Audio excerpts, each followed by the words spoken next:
My name is Yewande Omotoso, and it's such an honor to be here. And I noticed I wasn't sleeping, and I wondered why I wasn't sleeping. And it's because I'm such a geek. I could never sleep the night before the first day of school, because I'm just excited. And it's a bit like that for this. I got in this morning from Johannesburg, and I'm here for 2 days, and it's just wonderful to be here, and it's an honor to be chairing this panel. I'm going to jump right in, and I want to start by just introducing who I'm talking to today and who we're listening to. I could say a whole lot about them, but my sense is the time goes very quickly, so these are brief introductions. Malika Ndlovu is a poet and a performer. She's performed her work the world over in Spain, Uganda, and the Philippines, just to name a few. She's also a playwright. A Colored Place is one of her first plays, which moved around, including touring in Chicago. And Sister Briani was another play of hers, and it premiered at the Car. And it also showed to great success at the Baxter Theatre here in Cape Town. I also know that you sing. I have witnessed this woman's amazing voice, so I wanted to add that.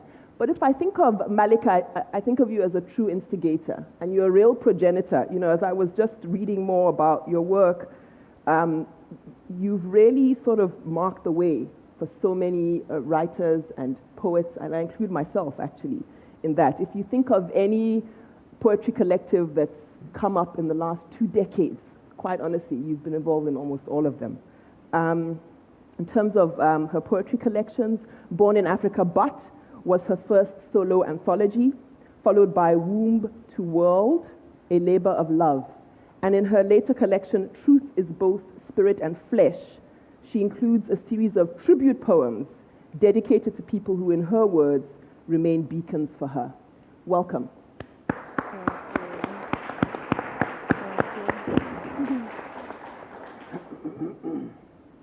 Okay, that wasn't decided to go off all by itself.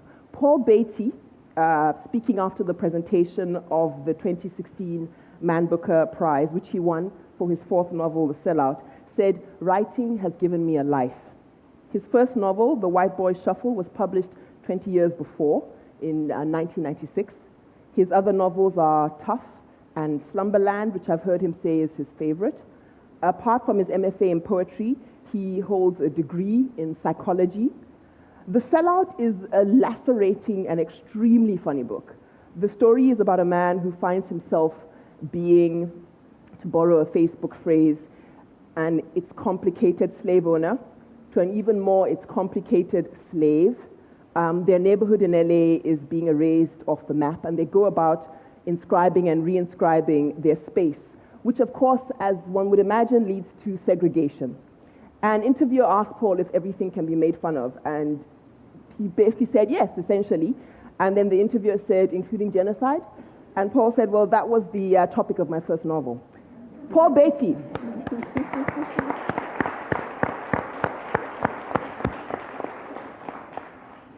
Mputhumi Ntabeni writes a column in the Southern Cross Catholic Weekly newspaper. And as I reminded him, he didn't realize he's been writing that for 10 years. I think I shocked him when I told him that just now. He's a playwright. He collaborated with the institution currently known as Rhodes. He wrote 2 plays.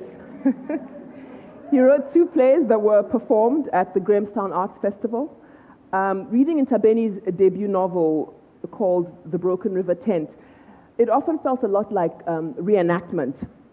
It's the story of Pila, whose father dies at the start of the book, moving him into a sort of a time of contemplating what is life for, what matters, sort of like a reckoning, like an existential reckoning.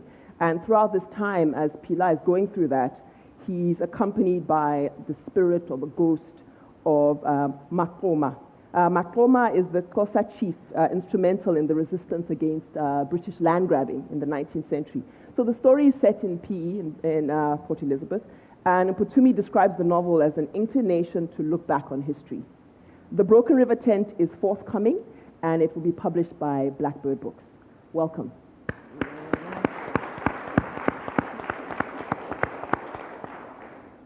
So just in preparing, I've been thinking a lot, and this title, collective memory, I thought one way to start was to just, my experience as I was thinking of that is, there's this sort of opposing relationship to this. I felt that definitely the collective part of collective memory, there's a sense of essentialism to it. There's a sense that, there's a we, and we all remember in a certain way, and the identity of that we is assumed as homogeneous.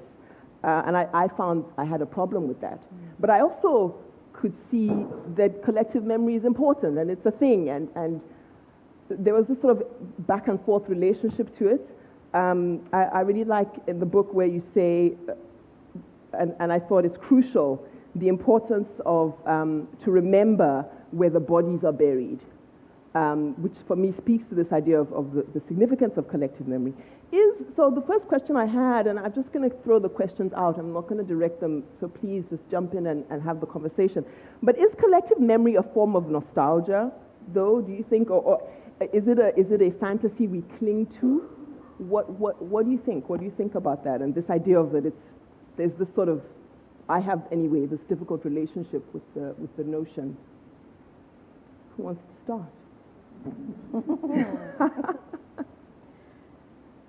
The one who's traveled furthest. Ah! Nice. I just came from down the block. Well, that's wild, but is it nostalgia? I don't know. I mean, I think growing up, you get fed a notion of what your memory is supposed to be, what your history is supposed to be. I like you. I was thinking about the concept and the title. Did you pick it? Did you? No. They just gave it to you. They give what is it about my... That makes me feel a little better, actually, so now I can be more honest, I think. So. No, I you mean... didn't want to hurt my feelings. No, not at all. But, I think it's... in a weird way, it's not something I ever think about, to be honest, except when I hear the phrase, and for many of the reasons that you just stated. But I don't want to negate the notion of that sometimes you do have a shared experience, And so I just think of it, and it kind of feeds into the way I started writing so much, was I started just kind of writing to my best friends, even though they don't really read, But it was a way of me of just sharing something that we were just all, like in my head, going to understand, And it's not necessarily nostalgic, necessarily, but it was a way for me to be centered.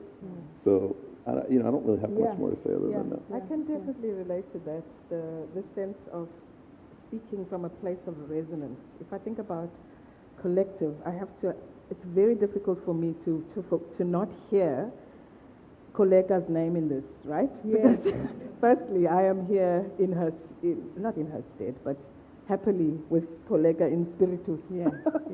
And then her anthology, Collective Amnesia, has been so triggering for so many people, and obviously then juxtaposed with the notion of collective memory.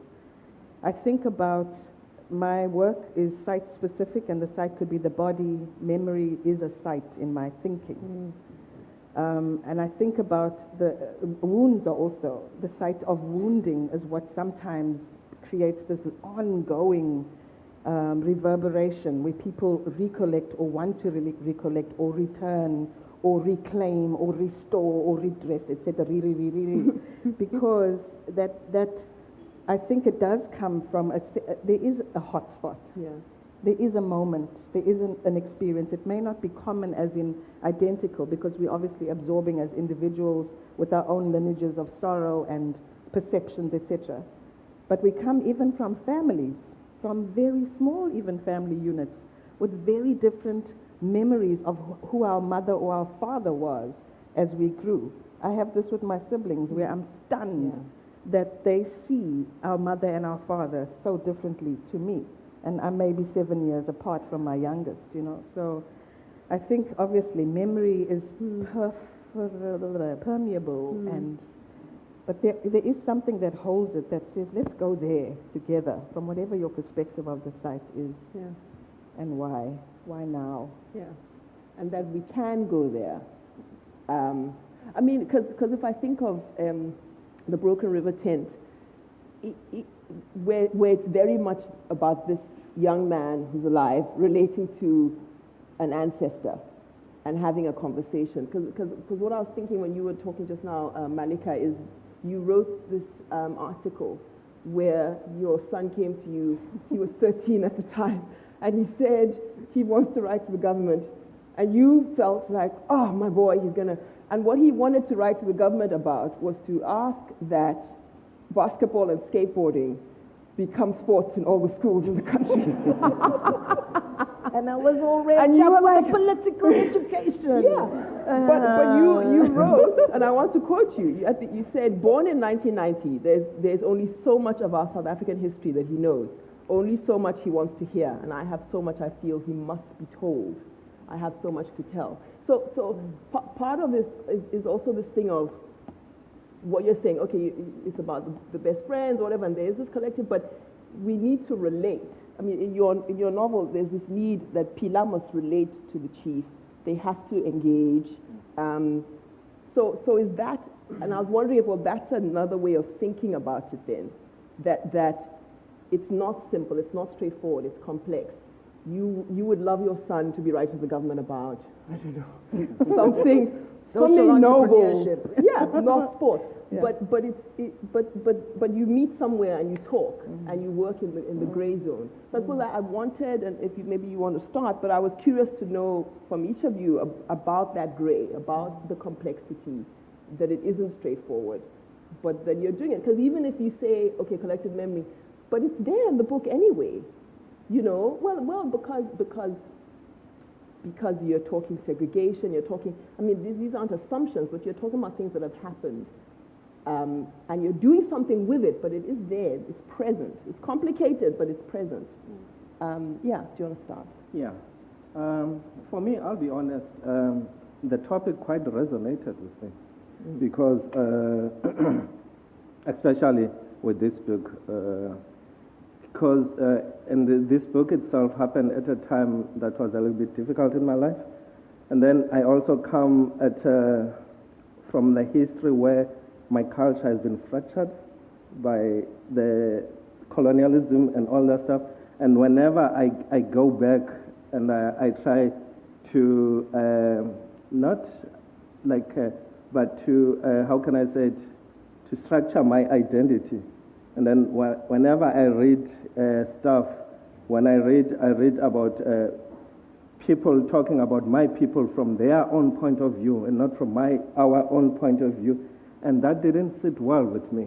And then I kept thinking, there's a hill in PE which overlooks actually the bay, the Algoa Bay, where the first 1820 settlers landed in. And then I was looking at that and I was thinking, I wonder what was the reaction of the first Xhosa as they saw what they called the floating houses, which was the ships. You understand? But how did they actually react to that? What was happening and all that stuff? So for me, it started at that. You understand? And then why I made Makoma also kind of I call it a shadow walks pillar. It's because I had just received, when I was sitting at that hill, a phone call that my father had died. And then I didn't really had too much relation with my father. But then when he finally died, I kind of felt closer to him than when he was alive, because my parents divorced while I was still young. And then, so it's not autobiographical, by the way, although the novel. He just died. The father dies. Yeah. So I was looking at it from that point of view, and I was like, no, I need to know what happened in all those histories to my people, and I need to know it from their own point of view. And then the imagination took over, because I did a lot of research, actually, to be honest, if I can tell you the honest truth. At some stage, I became too comfortable on the research, and then I didn't want to start the novel. I mean, almost 10 years doing that research. And then at some stage I had to set it down and just start writing the novel. And my father's death helped me do that. You understand? And then it just started coming to me. And the whole part of it not being straightforward, I mean, did you feel like you were there was a complexity to what you're dealing with? It's not simple. Exactly. The way you go back and have these two, the present time and the past, walk together through the story. Yeah, exactly. Because I felt the need for Pilar to criticize Makoma also, so that he is not like just praising him, but you were a great warrior. By the way, here in South Africa, I'm sure there is no greater warrior than Makoma. Out of the 9 frontier wars that were fought with the British, he led 5 of them. You understand? And under him, I think the British actually lost a colonel, which they never did anywhere else. You understand?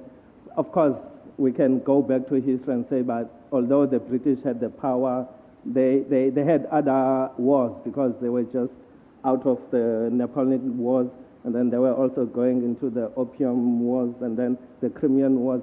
You know, they were always everywhere where they were not supposed to be. So they couldn't concentrate all their power into the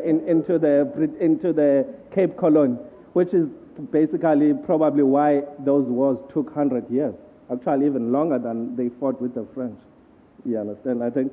So the complexities, I had to criticize my culture also through the contemporary experience that I have, which is the advantage that Pilar has, because he's looking back and he's seeing this Makoma and he's like, you guys but really treated women badly. You guys really treated the Khoi people badly. You understand? I had to use that for them and then let him give his point of view. Because what is important is the story of Makoma, it's unavoidable. Because everywhere, even if you go to the missionary archives, you go to the government archives, it's there. It's in front of you. You can't avoid it. So he's the best Xhosa person you can talk about for that time. And you understand? So you're from very early on, your novel was always going to be sort of historical, for one of a word, or like very much in relation to history.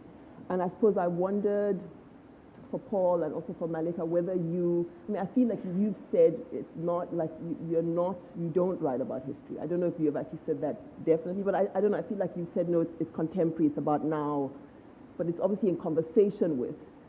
And also Malika, just, this thing of, do you feel you're also deliberately in conversation with what's gone before? I haven't heard your voice. I feel like I've heard my own. No, I'm not in conversation with what's gone on before. No, I'm not. I don't know how to do that. Yeah. It would make it a lot easier if I had someone to talk to. But, I just, I think you're to some extent, writing's a dialogue. There's an exchange, if nothing else. And I think one of the problems I have with this whole notion, this idea, and it's what I sort of write against a little bit, is the notion of this kind of thing of collective memory. And I think, one, it tends to come up with people of African descent all the time. And I think of this, did you ever see this terrible Spielberg movie called Amistad? Mm-hmm. It's an awful movie. Give us please. But there's a scene where, what's the guy's name? Morgan Freeman. Morgan Freeman goes into the ship, into the Amistad, and he's in the hold where all the slaves were. And he hears the groans and the pain. Does anybody know what I'm talking about? He hears all this, and I got so fucking upset. Because I went, how come you never see in these movies the white person go in and hear the same fucking pain? And it's like a concept that I learned from Fanon, is that the shit is always going both ways. And it's just this notion of, to me, it's an easy way to go, this is your thing.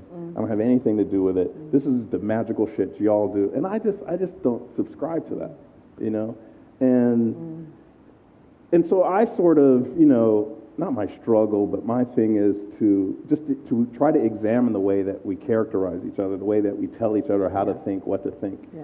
And I think the other thing is I think, I love what you said about your son writing this letter to the government. So I'm going to not get myself in trouble here, but I think of a book that I haven't read, which is, people know Ta-Nehisi Coates' book, what's it called? Between the World and Me. Between the World and Me. Where he's kind of imitating Baldwin writing this letter, and I guess Coates is writing the letter to his son. And I haven't read it because people talk about it in this weird collective memory way that just makes me really uncomfortable, but is really palpable for people. You know, there's a mystique to it or something. And then your son's reaction to me, one, it happened, so it's really genuine. I remember talking about that book to a friend. He goes, yeah, you know what doesn't make any sense about that book? Is a 14-year-old kid wouldn't fucking read it or listen to it.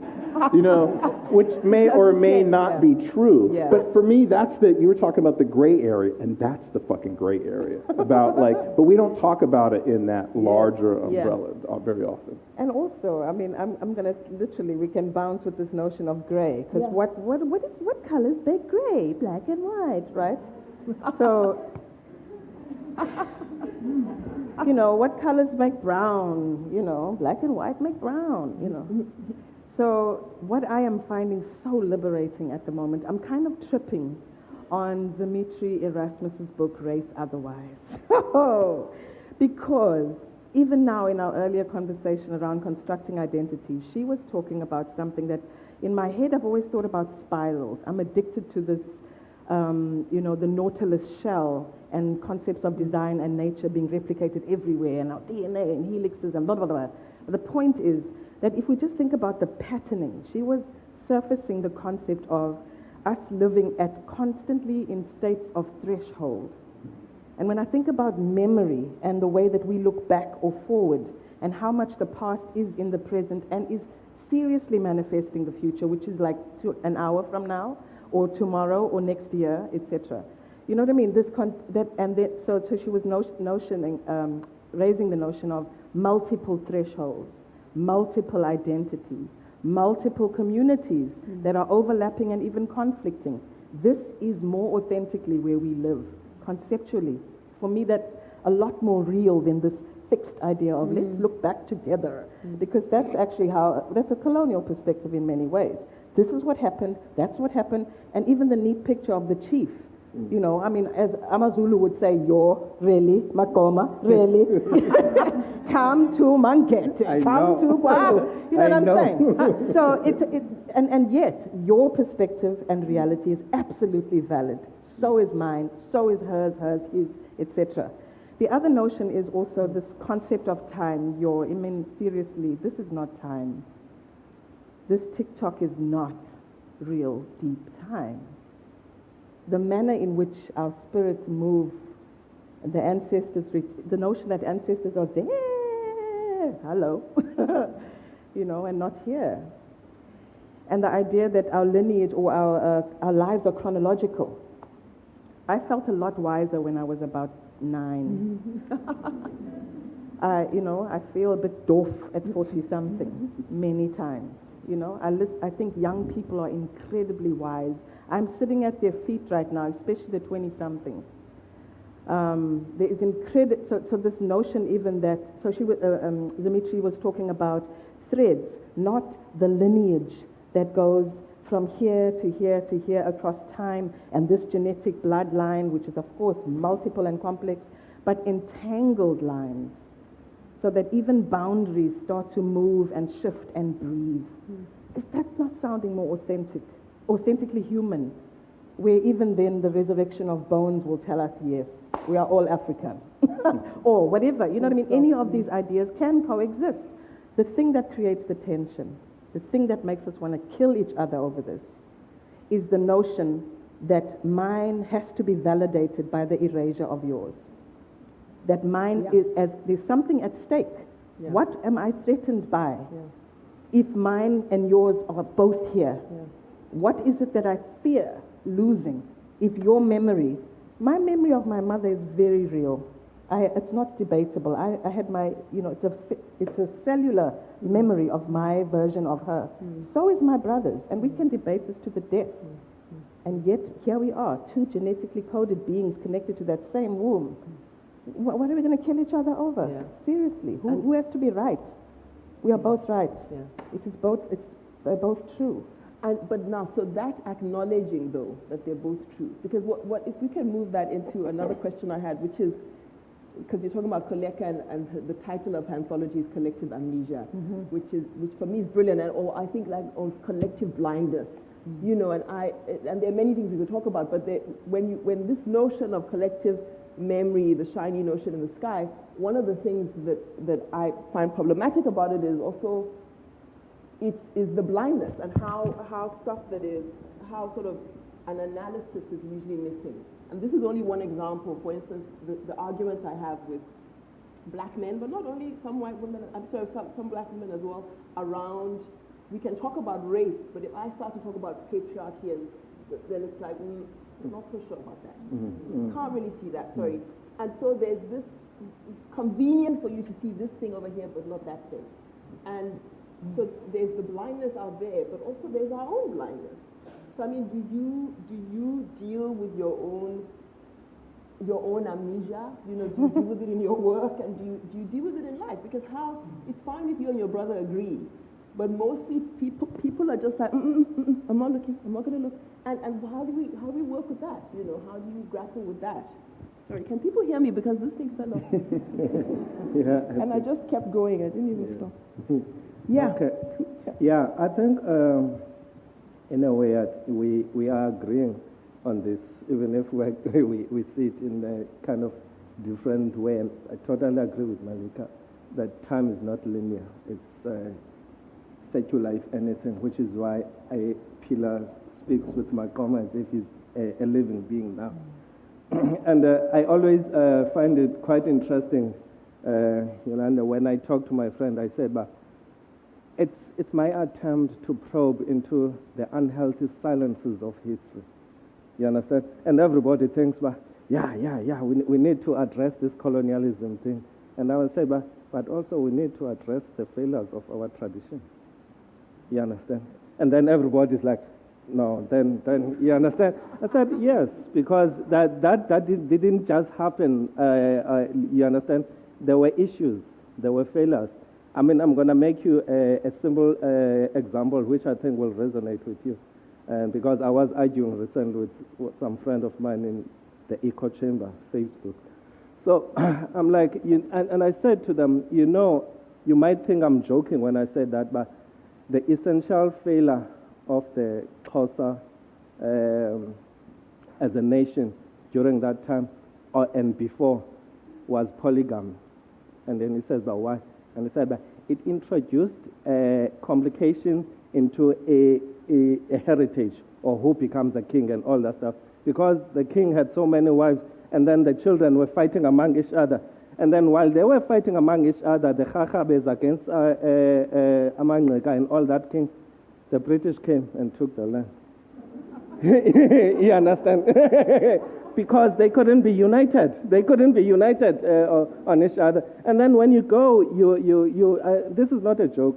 When you go into the essence of it, you ask yourself, why were they fighting among each other? Because among the king's children, everyone wanted to be the next king. You understand? And they were from different wives. You understand? So I understand this thing, which is why I'm saying, but it's very imperative for us to, when we talk about past history, and not make it as if we ourselves were angels that were violated, and then we didn't do anything wrong. There's a lot of what we did wrong ourselves, you understand? And we need to talk about these issues. Otherwise, they keep festering. You see now, just because we all hate Zuma, everybody thinks that, but we mustn't talk about the sleaziness of Cyril Ramaphosa. That's nonsense. That's nonsense. You understand? He is a married man who became adulterous. You understand? Is that person fit to be a landlord? So we need to talk about those things. Is he fit to be a leader of our country? We need to talk about those things and not be silent about them just because we say, but we still have a common enemy we haven't defeated. Yes, we still have a common enemy we haven't defeated, but we need to introspect all the time. Want to win? And so you know what? You have to put a leash on me because I could talk for days. Please. No, but I seriously, I would like to hear more from you, Paul. I mean, you know why I'm asking? It's because to expand the South African context, so many times I feel that it's the easiest thing for us to navel gaze, you know? I mean, what I mean is that our complexities are way down on us all the time. And I am so excited when we can do these transcontinental and actually close ancestral and conversations. Do you know what I'm saying? You look like my uncle, by the way. Anyway, you know, even the way he's sitting in the chair, it's very him. You know what I mean? So I just want, I don't feel, if you don't want to say anything, of course, don't let me be the muscle in the corner. You know what I mean? I feel like it's these frames that can zoom in and out that makes this an enriching experience even for us. Because, yeah. Yeah, we did the big thing in the States is sort of just collective memories. Everybody's doing these DNA analysis. Yeah. Go back. So I don't want to break your heart, but I'm Irish, so. I won't break your heart, but I'm Irish too. Yeah. No, I mean, all this stuff is, you know, amnesia is such a great word. And just, you know, since I only came from a block away, you know, I was watching the news, and, you know, there's a little Chiron thing going down at the bottom. And then it's you know, talking about, you know, Mandela focused too much on personal freedom and wasn't focused, you know, all this kind. I don't know. I just read the little scroll. Yep. And just in having these conversations, it's more than just acknowledging the mistakes. It's also, you have to just realize that the mistakes are just how things work. You know, we always ask for this perfection. So one of the things I always feel is, you know, you hear talking about, you know, the burden of just having black males or black people in your society, and there's a burden for these people to be perfect, so we just don't have to deal with them. So it comes from all over the place. It comes from black people as much as anybody else. You know, you have to do this. Listen here, you have to do this. And there's so little room for failure. You know, to acknowledge, yeah, allow people to make a mistake. You know, and for me, like, this has nothing to do with collective memory, I don't think, but, you know, I think about, this is years ago, I read this beautiful biography of Malcolm X, who's this person that there is a collective idea amongst a certain group of people of who he is, who he was, what he means, all these kind of things. And so this book talked about, I have no idea if any of it's true, you know, he had a homosexual relationship. He lied about the bombing of his house. All this stuff. You know, it's a fantastic book. But it caused this whole uproar a little bit. And for me, I was like, man, that makes me respect him even more. You know, the fact that there's some frailty and just, man, he's a real person who's done X, Y, and Z. Yeah. You know, and it's this notion of, I mean, the introspection is important, but like to ask for perfection, to ask to sometimes to blame somebody, oh, you made a mistake. I'm not saying that they shouldn't be blamed all the time necessarily, but the mistakes are just a part of its habit. So like it's interesting to hear him talk about, yeah, it's polygamy that caused this. And in that context, that might be true. But, you know, my head just goes to King Lear, which is the same thing, you know, and that's not polygamy, but that's another structure that leads to that, you know, and it's, yeah, I don't know, like, you know, I don't know. These are just the thoughts that are running through my head. Yeah. But that's almost like the expectation that everything has to be perfect and people have to be a perfect way, and like there's no room for humanity. Is that? No, I don't know. This is not what I'm saying necessarily. But I think the notion of collective memory is in a weird way to encourage collective amnesia. So we're going to remember a certain thing about a certain bunch of people. So I don't have to deal with X, Y, and Z, you know, because I feel uncomfortable. Yeah. It's a little bit about your erasure of these other things. Yeah. So, you know, and so, I mean, I think there's a reason why you try to kill everybody. You know what I mean? Because there's just you don't have to deal with it. You don't have to go, oh shit, we left one and that implies all these other things. You know, that's part of the reason, you know. It's the reason why you burn the evidence. You know, there's a reason why you do this stuff. And your notion of perfection or kind of working against these perfect frames and perfect lenses or righteous perspectives is that in that notion of the remembering and the forgetting, the memory and the amnesia, is this notion of perfection. It's got to be, Has to look away. it's black and white again. It's far more, complex than that. Absolutely. But it fosters a certain type of narrative oftentimes. I'm not saying all narratives do this. Yeah. So I had a conversation about a book that I cannot stand because it fosters this kind of collective memory about the black experience. And a white guy said to me about the book, who didn't like the book, he goes, this is not going to make any sense. I'm not going to say what the book is. But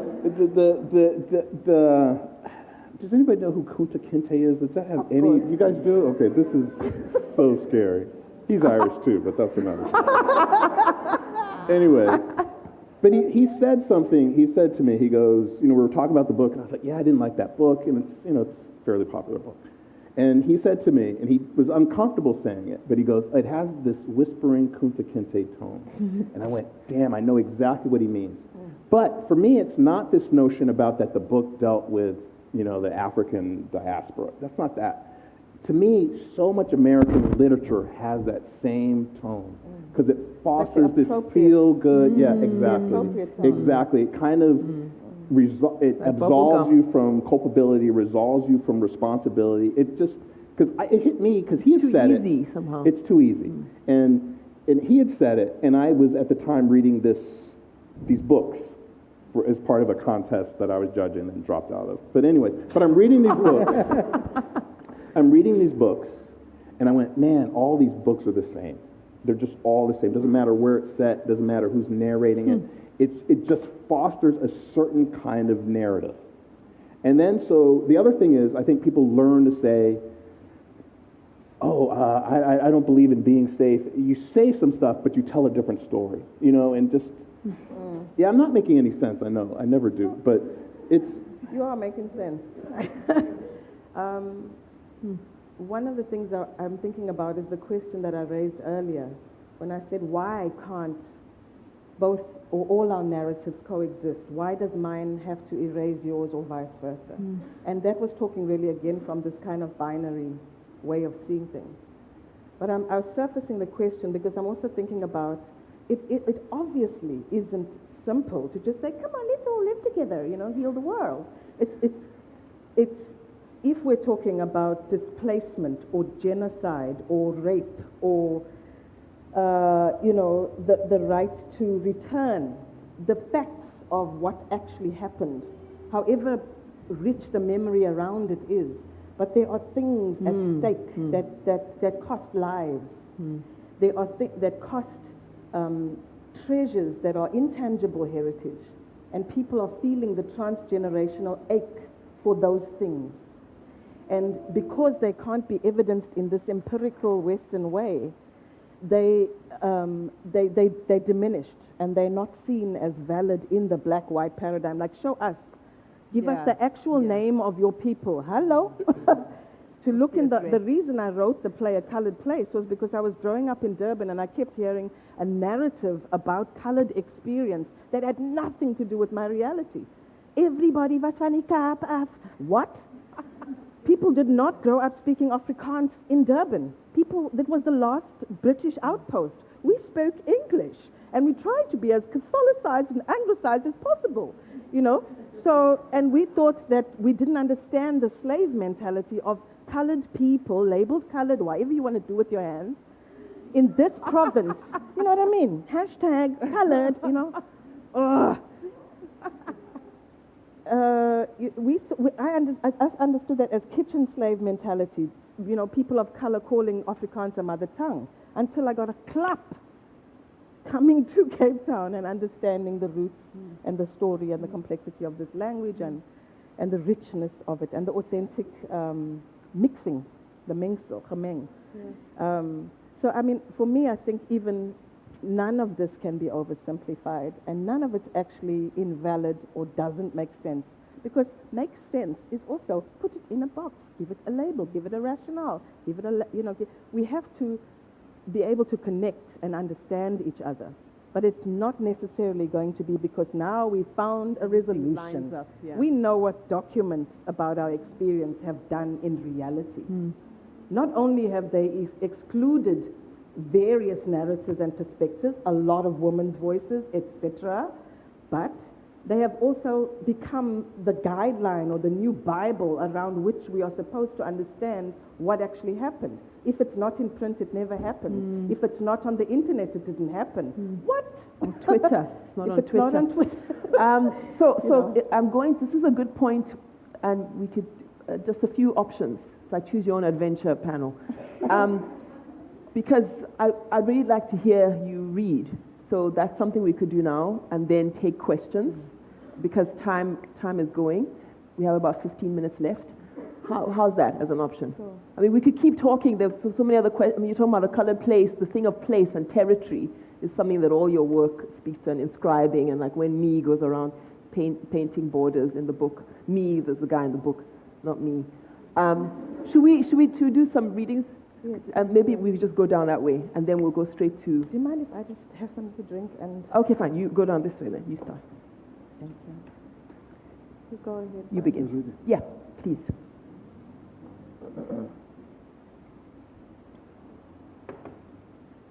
Okay, I'm just going to read a short passage. This is Makoma talking.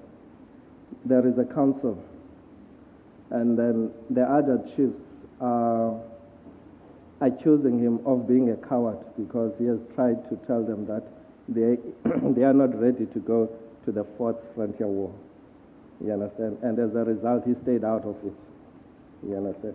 But then because there was always this jokering about positions, and then they're like, but you are losing your touch and blah, blah, blah, blah, blah, blah.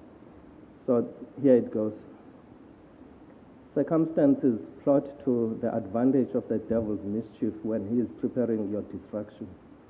2 days after the ceremony, the rain came down in mad rush, destroying instead of rejuvenating the dying crops.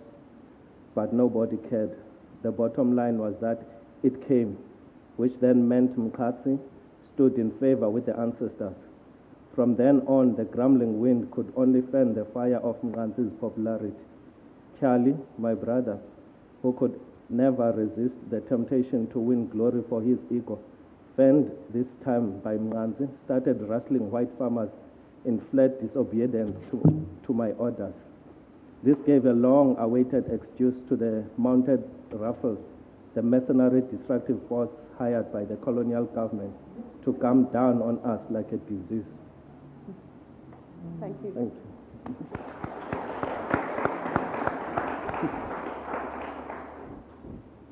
I'm just going to read the opening paragraph. This may be hard to believe coming from a black man, but I've never stolen anything. Never cheated on my taxes or at cards, never snuck into the movies or failed to give back the extra change to a drugstore cashier, indifferent to the ways of mercantilism and minimum wage expectations. I've never burgled a house, held up a liquor store, never boarded a crowded bus or subway car, sat in a seat reserved for the elderly, pulled out my gigantic penis, and masturbated to satisfaction with a perverted yet somehow crestfallen look on my face. But here I am, in the cavernous chambers of the Supreme Court of the United States of America, my car illegally and somewhat ironically parked on Constitution Avenue, my hands cuffed and crossed behind my back, my right to remain silent long since waived and said goodbye to, as I sit in a thickly padded chair that, much like this country, isn't quite as comfortable as it looks.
This wind is a wounded witness. She will not be still, not until we are listening. Are we listening?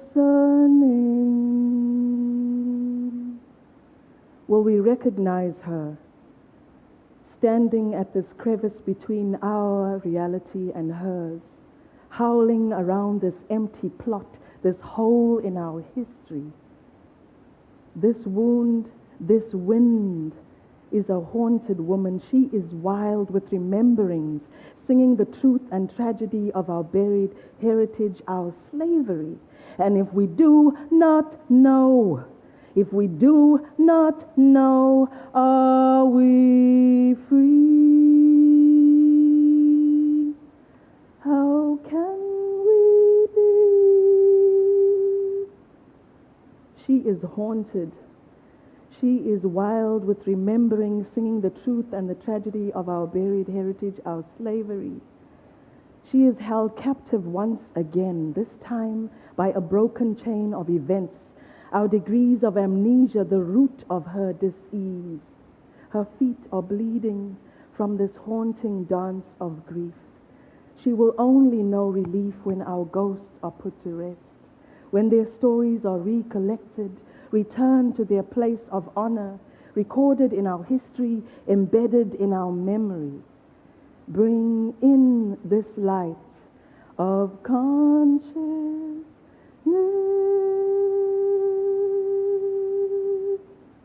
Who was she? Who were they? Who are we?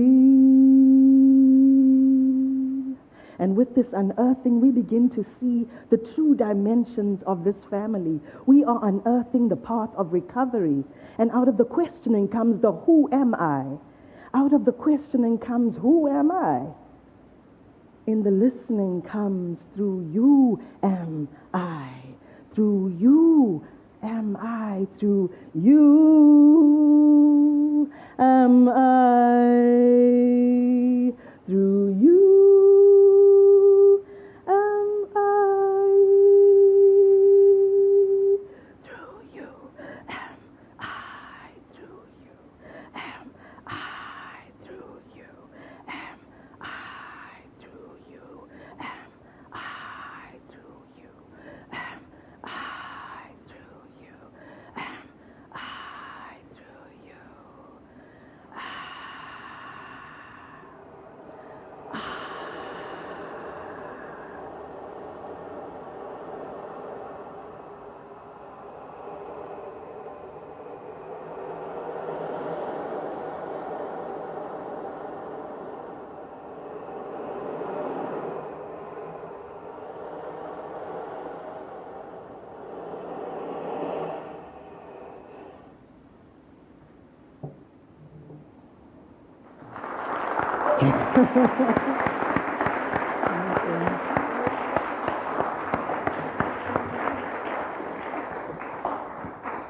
Questions, please. And I'm just going to take one at a time. That was the instruction. So just please put your hand up if you want to ask. And oh, yes, first question at the back there. There's a roving mic. Thank you, sir. Just another hand so that I know where the next person is. And any other questions? Okay, take one. Is it on? Okay. Hi, my name is Asanda, and I'm a lecturer in political reporting. And I found your session very interesting because I teach students about the politics of identity. And as part of my teaching, one of the things I wanted to interrogate was the conflict between so-called colored people and African people, and the collective amnesia that I found within the colored community, particularly about slavery, about apartheid, and how it differentiated us, was quite shocking to me. And it was so difficult to teach young people their history that I felt that parents should have been teaching them. And I think the question for me is, as someone who's an educator, how do we begin the process of unraveling the collective amnesia in a way that doesn't, I don't want to use the word harm, but in a way that brings in the parents and allows them to open up and start to tell young people their stories and their heritage? Who wants to answer? I'll try to be brief. I think that our work is always to ask questions, that there aren't definitive answers or right and wrong answers necessarily. And so both, because the question is also an invitation, ideally not an attack, like, did you do it? Yeah. But an invitation to open even the reality of you saying that the students, or the word colored and community are a paradox to me. So I often try to do this because I don't feel like I've ever belonged to a particular homogenous community. And I just reference even just the national boundary, but even in my own family, I was pretty much an alien for the way that I saw the world and my own ancestry. But I think the raising of questions, so the invitation to parents to say, we know why our parents don't tell our histories. Because many of them were brainwashed into saying, this is not going to help you to honor your African ancestry. The whiter, lighter, and more anglicized and Christian you are, the more access, my beloved child, you will have in those periods. And also, being broken by all the systems of oppression that they went through, did not have the confidence to say, let me proudly tell you about our ancestors who were dumped on St. Helena and came from west coast of Africa. No. It's a perfect story. It would be lovely, but it's not real. It's not the wounding and that amnesia hasn't just been imposed like a neat blanket. It is a consistent process of erasure, forgetting, remembering, and resurrecting. And this opportunity to even have curriculum, or you as a lecturer, physically, yeah. This is the opportunity. This is the opportunity to ask the students, make that the project. I love what's happening in education, in at least where my kids are learning. The kinds of projects they're asking. I was actually interviewed as a figure who'd lived under apartheid, you know what I mean? And I could... That was quite a heavy frame. That was a heavy invitation. Yes. You know, and then people assume I was born in Cape Town, or assume I was born in the 70s, you know, that I was there. Actually, I was born in 71, so I was 4 when... But my point is that it's an incredible opportunity to be invigorated by the questions, because obviously the silences are paralyzing and overwhelming, and we know where they come from, and we know what fear keeps them in that place. So to just be a little more courageous, is to be vulnerable and courageous in this questioning.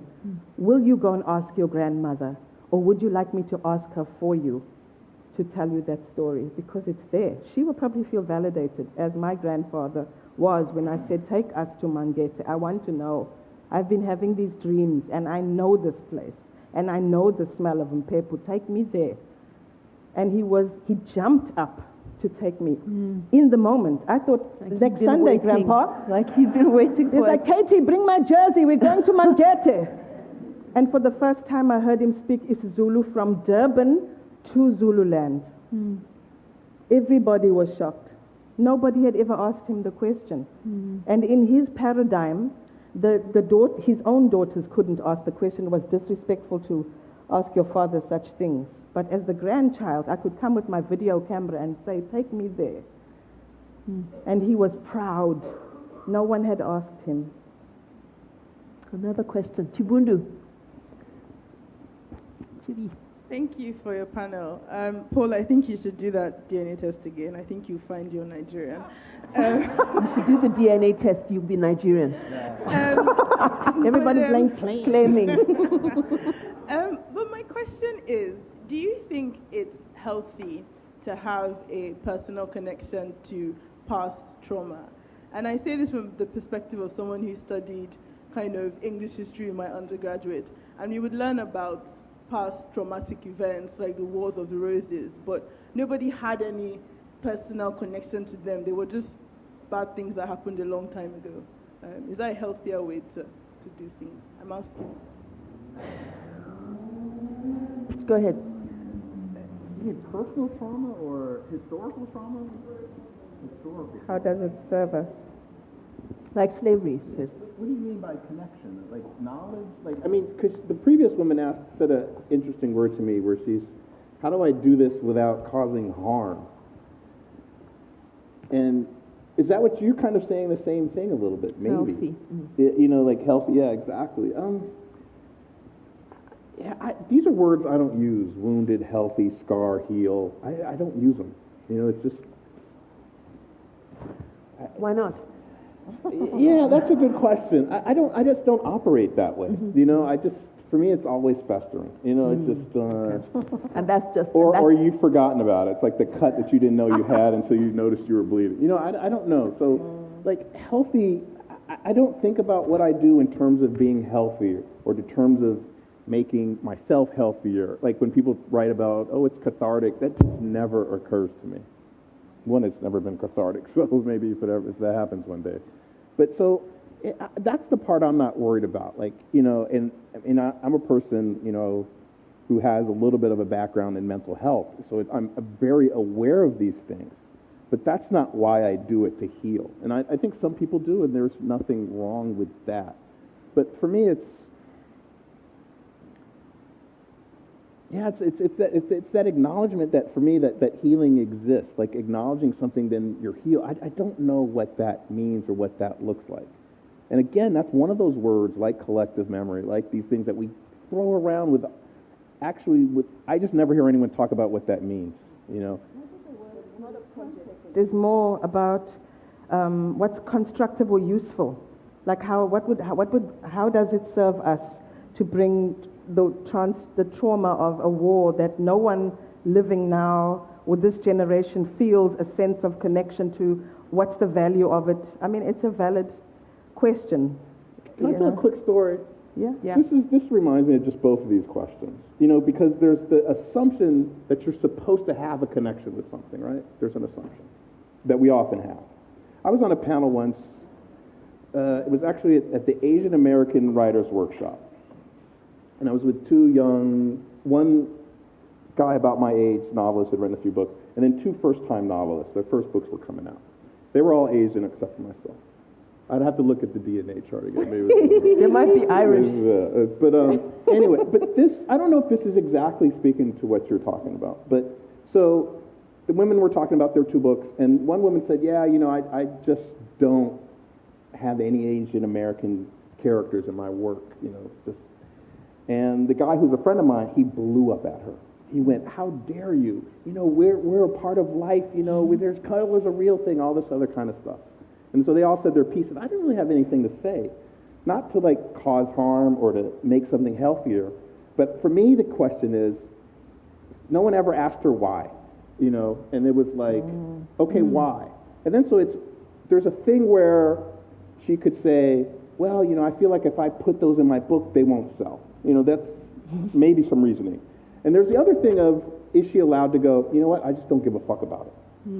You know, and is she allowed to do that? I think she is. And I might have certain things that I feel about what she should and shouldn't do, but I would try not to ever tell her how she's supposed to attach herself, how she's supposed to form her connectivity. Because then I think, when I hear writers talk sometimes, I just lose it. Because there's another thing of, this is similar, I only talk about this stuff when I'm sitting in these things. And there's another thing, I did another similar thing where a guy was talking about collective memory, like what's America, what's the great American novel? Because that's another assumption of collective memory. And the guy was saying, oh, you know, for me, the great American novel is somebody's going to write a book one day that's going to encapsulate all our fucking stories. And I went, are you nuts?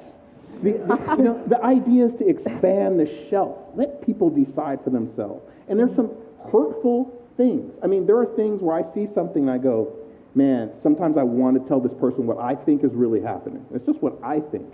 And back to the harm. But sometimes when you tell somebody something, you put an onus of responsibility on them about shit, this is what's going on. Am I going to do something about this or not?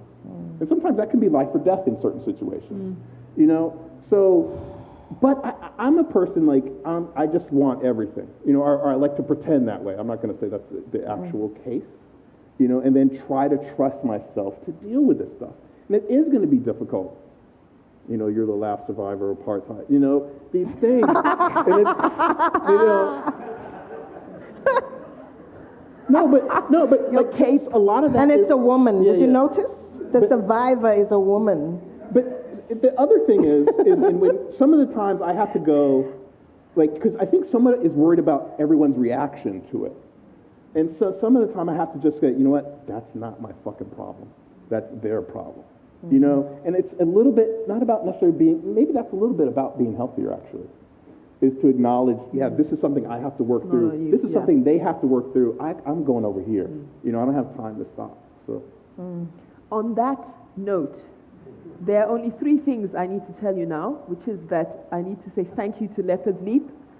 I want to remind you that Open Book has a school library project and there are vouchers available. Please support it. It's an excellent project. And then, most importantly, these 3 fantastic people. Your book isn't out yet. And do you have a book? Is there some of your? Okay, so, well, they're all 3 fantastic, but only this one will be down there signing. But they'll all be there to chat and answer questions we couldn't get to here today. Thank you so much to all 3 of you. Thank you to the audience. Thank you so much. I love all the stuff that you said.